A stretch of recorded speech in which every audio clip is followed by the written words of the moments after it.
tanina waa sheekadii nebi nuux nabadgelya korkiisa ha ahaatee muddo aad u dheer ayay qoladii nebi nuux waxay caabudayeen sanamyo ay gacmahooda ku samaysteen waxay ka dhigteen ilaahyo ay khayrna ka fishaan dhibaatadana ka magan galaan wax walba oo nolosha ku lug lehna ay ku xidhiiriyaan magacyo kala duwan ayay ula baxeen mar waa wad mar waa suwaac mar waa yaquud mar waa yacuuq marna waa nasr aqoongaabidooda iyo hawaawigoodu kolba wixii magacyo ah oo ay maankooda ku ridaan ayay sanamyadaa ula bixi jireen waxay sidaas ahaadaanba waagii dambe ayuu eebba u soo diray nebi nuux nabadgelya korkiisa ha ahaatee wuxuu ahaa nin aftahana hadalyaqaan ah caqli badan oo dulqaadna loogu daray eebbe ayaa u hibeeyey karti uu doodaha dheer ugu adkaysto awood uu ku helo xujaba xujadii ay ka daran tahay iyo weliba siyaabaha dadka wax looga dhaadhiciyo ee loo qanciyo markiiba ilaah buu ugu yeedhay say waa ka jeesteen wuxuu oga digay ciqaab ku dhici doonta say way iska indhatireen oo iska dhagooleeyeen wuxuu jeclaysiiyey abaalmarinta eebbe haddii ay warkiisa maqlaan say faraha ayay dhagaha gashadeen waana kibreen ha yeeshee kama uu quusan waa la dooday wax walba ayuu tusaaleeyey samir buuna u yeeshay waa u seeta dheereeyey oo hadallo macaan badan ku afuufay haddiiba kama uu rajo dhigin hididiiradii uu iimaankooda ka qabayna isma ay dhimin eebbe farriintii uu ka siday ayuu kolba si cusub ugu sheegay hab walba oo uu ku gaarsiin karayna wuu isku dayey si walba waa ugu yeedhay goor walbana waa u badheeray habeen iyo dharaar kor iyo hoos toos iyo gurac wuxuu ugu baaqay sirta jiritaanka iyo bilicda abuurta inay indhahooda ku eegaan habeen mugdi ah cir xidiga lagu qurxiyey dayax dabaalanaya qorrax iftiin badan dhulka uu eebbe dhexdiisa webiyada ka jeexay ee uu misane saraca iyo midhaha ka soo bixiyey intaa oo idil wuxuu ugu sheegayey carab hadalyaqaan ah oo xujooyin cadcad ku tiirsan xujooyinkaas oo uu ku muujinayo kelinimada eebbe iyo awooddiisa la yaab kale ee aan soohdimaha lahayn wuxuu halgamo oo uu maalinba xujo cusub u soo bandhigo si hor lehna wax ugu sheegaba waxaa gadaalkii rumeeyey koox tiro yar oo yeeshay farriintii uu eebbe ka siday kuwii aan rumaynay waxay ahaayeen kuwii uu eebbe qalbigooda daboolay ee uu kol hore guuldarrada u qoray waxay ahaayeen madaxdii reeraha iyo kuwii ka tirsanaa qoysaskii magaca lahaa kuwaas ayaa nuux isugu tegey oo ku jeesjeesi jiray waxa uu dadka u sheegayana ku ceebayn jiray waxay ku yidhaahdeen nuuxow waxaa tahay aadane annaga oo kale ah annagana naga mid ah haddiibase uu eebbahay ergey soo diri lahaa wuxuu soo diri lahaa malaa'ig kaas uun baannu waxa uu sheegayo dhegaysan lahayn oo aannu wax ka yeeli lahayn midda kale maxay yihiin dadkan masaakiinta ah oo weliba gunta ah ee ku daba socdaay iyagoon waxba u fiirsan kuwa iska kaa rumeeyey sow ma aha kuwii noogu liitay ee lagu yiqiin shaqooyinka xunxun inay noo qabtaan waxa aad sheegaysaa haddii ay yihiin wax wanaagsan cidna noogama hormarteen haddii uu hadalkaagu run ahaan lahaa annaga ayaa ugu horrayn lahayn wax ku rumeeya oo hanuunkaaga ku dayda maxaa yeelay cid naga caqli badan ama naga garasho wanaagsani ifka kuma noola dooddii ayay ku dheeraadeen murankii iyo madaxadaygii ayaa la tegey markaas bay waxay haddana ku yidhaahdeen nuuxow ma jiraan adiga iyo kooxdaadu wax aadna dheer tihiin hadday garaad tahay hadday aragti dheeri tahay hadday danta wanaagsan garashadeeda tahay iyo hadday tahay saadaasha waxa berrim ka maalin iman doona waxaan qabnaa inaad beenaalayaal uun tihiin nuux oo aan hadalxumadaasi dulqaadkii lagu yiqiin waxba u dhibin ayaa ugu jawaabay war bal ka warrama haddii aan xujo cad xagga eebba ka haysto haddii aan deliil u hayo waxa aan idiin sheegayo ilaahna uu naxariis xaggiisa ah iyo dheeraadba iigu deeqay bal ka warrama haddii idinka xaqa la idinka daboolay oo arrimuhu ay isaga kii qasameen haddii aad isku dayaysaan qorraxda inaad calaacalihiinna ku awdaan ama aydun xidigaha gacmihiinna ku baabi'isaan miyaan anigu awoodi karaa inaan xaqa idinku qasbo kartisa ma u leeyahay inaan idinku dirqiyo eebbe inaad rumaysaan waxay yidhaahdeen nuuxow haddii aad doonayso inaan hanuunno oo aan ku raacno dabadeedna aan hiil kuu noqonno kuna taageero bal horta iska eri kooxahan xunxun ee ku rumeeyey kuwaasi ma aha dad aan la sinmi karayno oo aan la saayiri karayno amaba aannu isku caqiido noqon karayno. sidee baannu u raaci karaynaa diin gobta iyo gunta boqorka iyo dadweynaha giddigood wada simaysa? markaas buu wuxuu ugu jawaabay, dacwadaydu waa mid guud oo giddigeen idiin wada jeedda. diintaydu waxay simaysaa kuwa garaadka badan iyo kuwa damman, kuwa caanka ah iyo kuwa aan cidina garanayn, kuwa hodanka ah iyo kuwa saboolka ah, kuwa madaxda ah iyo kuwa manjaha ah. haddiise aan warkiinna yeelo oo dadka i rumeeyey aan eriyo, ayaan ula ciidsan fidinta caqiidada toosan iyo taageerka farriinta eebbe. sidee baan u eriyaa koox i gargaartay maalintii aad idinku i hoojiseen? sidee baan u cayriyaa kooxo erayadayda laabta gashaday markii aad idinku diideen ee aad igu gacan sayrteen?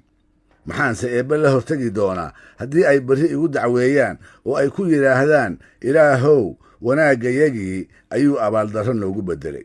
maya maya, taas idinka yeeli maayo. waxaadna tihiin duul ay aqoon darro indhatirtay. dooddii markii ay dheeraatay aadna loo kala fogaaday ayay iyagii nuux ka quusteen. way soo loodin kari waayeen. xujooyinkiisii ayay u adkaysan waayeen. inay rumeeyaanna way ka hawoodeen. markaas bay ku yidhaahdeen, nuuxow waad nala murantay, la murankayagana waad badisay, ee haddiiba aad run sheegayso soo daa waxa aad noogu goodiyeyso. maalintaas buu nuux iyagii ku jeesjeesay oo ku yidhi, tolow waxaad tihiin kuwo aqoon gaabni la liita oo doqonniino la googo'ay. war ma anigaa cadaab idinku guri kara, idinkasa badbaadin kara? miyaan idiin sheegtay inaan ahay waxaan ahayn qof idinla mid ah oo loogu waxyooday allihiin inuu alle keliya yahay? wixii la i faray ayaan idinsoo gaarsiinayaa. mar waxaan idinku bishaaraynayaa janno, marna cadaab baan idinkaga digayaa. hooy, wax waliba eebbe ayay ku xidhan yihiin. haddii uu doono wuu idin hanuunin, haddii uu doono intuu idiin dedejiyo ayuu idin dhibi, haddii uu doonana wuu idiin koran si uu cadaabka idinkugu kordhiyo ee uu idinkugu dheereeyo.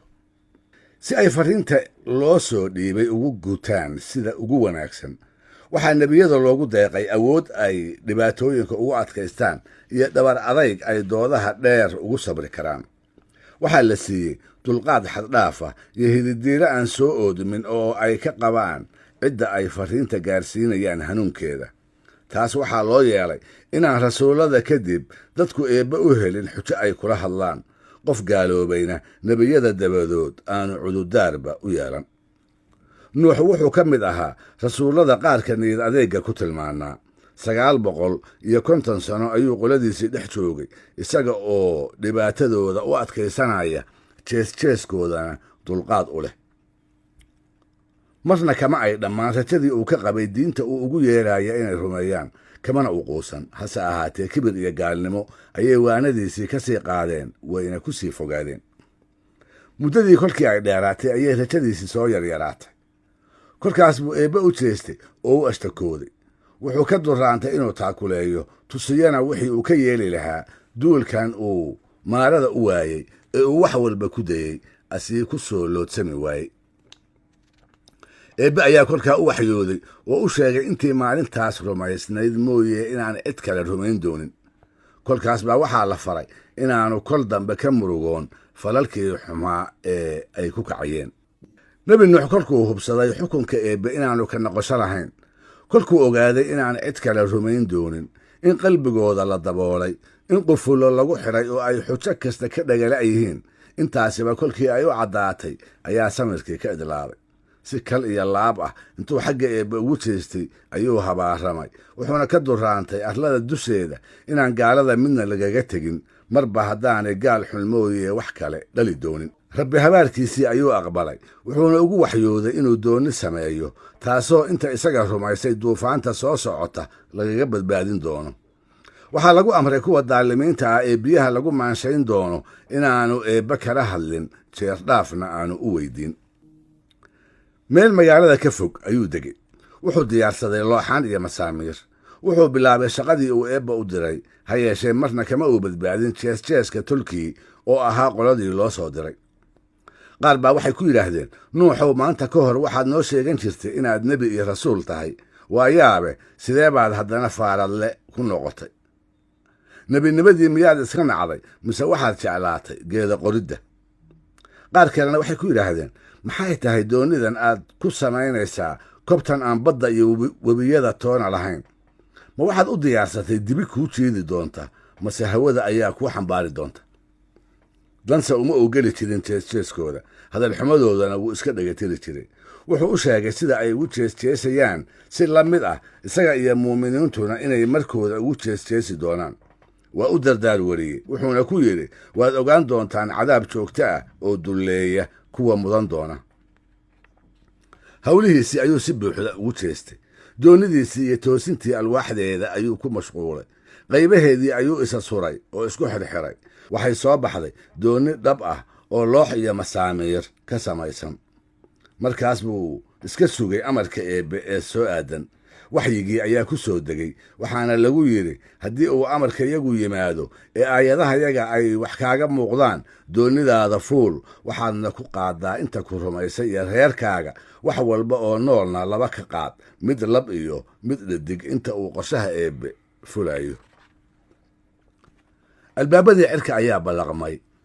daruurihii ayaa soo daayey wax alla wixii biyo ahaa ee lagu uumay. ilihii dhulka ayaa iyaguna furmay. daadkiibaa fatahay oo buurihii iyo burcooyinkiiba soo taabtay. meel walba biyihiibaa qariyey. kob alla kobtii godnaydna way buuxiyeen. maalintaa ayuu nuux doonidii ku orday, wuxuuna saaray dad, duunyo, dhir iyo dhammaan intii uu eebbe ku amray inuu saaro, sidaasna uu ku badbaadiyo. magaca eebbe ayay ku gurguuratay kuna joogsatay, mar ay la kulanto dabayl dabacsan iyo mid xoog lihi mar ay hirdidaba. gaaladiise maxay mudatay? mawjadihii baa qabuura u noqday, xumbadiina kafan baa looga dhigay. geeridii bay la dagaalameen, waxaase ka adkaatay geeridii. hirarkii bay la legdameen, waxaase ka guulaystay hirarkii.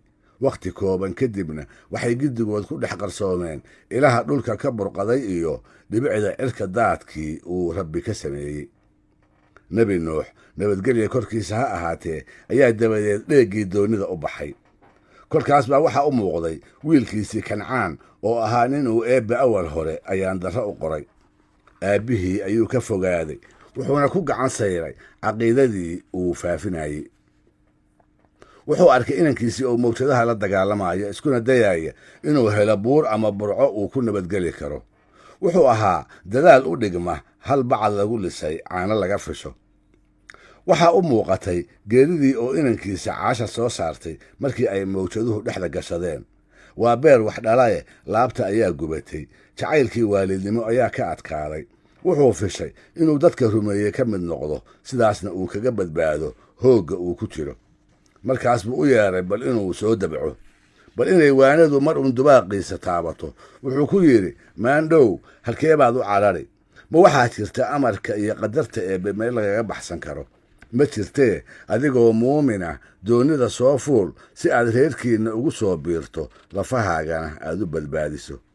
ha yeeshee erayadaasi qalbigiisa meelna kama taaban, dareenkiisana ma dhaqaajin. waxa uu u maleeyey ba'a haysta inuu ka baxsan karo, gacanta maqaadiirtana uu ka fakan karo. taladii aabbihii intuu ku gacan sayray ayuu haddana ku andacooday inuu kori doono buur uu biyaha kaga badbaadi doono. nuux oo naxdin iyo murugaba ku dhammaadeen ayaa ku yidhi, maandhow, cid uu isagu naxariistiisa u fidiyaa ha joogtee, amarka eebbe wax maanta lagaga gabbadaa ma jiraan. dabadeedna hirkiibaa kala qariyey, daadkiibaa kala dhex galay. halkaas baana nuux inankiisii ugu dambaysay. waa beer wax dhalaye, laabtiibaa gubatay. qalbi ololaya iyo calool hogmaysaa isaga oo ay ka soo hareen ayuu eebbihii u jeestay oo ku yidhi, rabbow, inankaygu wuxuu ka mid yahay reerkayga. adiga oo yaboohaagu xaq yahayna waa adigii iigu yaboohay inaad badbaadin doonto aniga inta ku rumaysay iyo reerkayga, adigaana cid walba oo falsan ka falsan. maalintaas buu eebbe u waxyooday oo ku yidhi, nuuxow, wiilkaagu reerkaaga ka mid ma aha, xigtadaada dhowna kuma jiro. awalba ayaan darra u hormartay, gaalnimo inuu ku dhinto ayaa u qorayd. sidaa darteed wuxuunbaa reerkaaga ka mid ah ruuxii ku rumeeyey. farriintii eebbe ee aad sidayna oggolaaday, diintaadana u dhaganuglaaday. kaas unbaa dhabtii reerkaaga ka mid ah, waana isaga iyo inta la midka ah kuwii badbaadada naftooda aan kuugu yaboohay. ha yeeshee dhambaalka aad siddo qofkii diida, erayada eebbena beeniya, kaasi waa mid reerkaaga ka baxsan oo inkastoo xidhiir dhiig ah oo dhowe idin kulmiyo aan mudnayn inaad igala hadasho.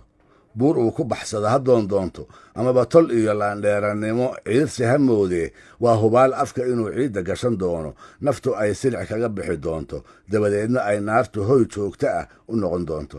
adiguna nuuxow, maanta dabadeed waxaan kaaga digayaa wax aadan aqoon u lahayn inaad ihaybiso amaba aad igala doodo arrimo kaa daahan.